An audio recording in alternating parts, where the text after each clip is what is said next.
బాధ ఏంటిది ఇప్పుడు?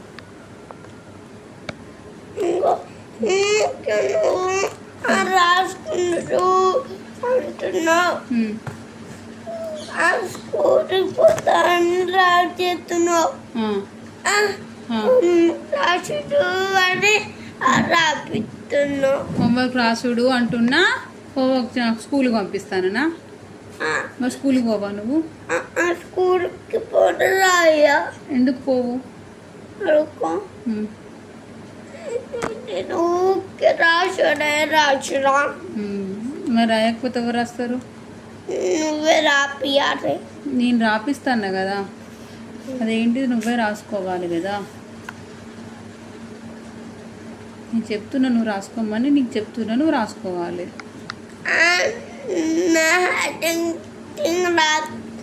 అన్నీ రాసుకోవాలంటే నాకు కొంచెం రాయాలి కదా. నీకు మంచిగా రాయరాదు కదా. ఏం కాదు, మెల్లగా రాయడం నేర్చుకోవస్తుంది. నువ్వు ఇప్పుడు యూకేజీయే కదా. యూకేజీ అయితే నాకు రాయాలి మంచిగా. యూకేజీలోనే మెల్లగా రాయడం నేర్చుకోవాలి.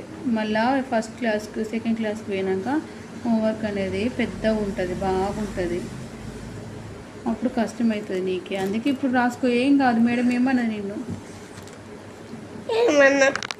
ఏమన్నారంటే మరి మంచిగా రాయాలనుకున్నా. రాయేస్తుంది రాయలాను మమ్మీ. రాయేస్తుంది మమ్మీ. రాజు అవును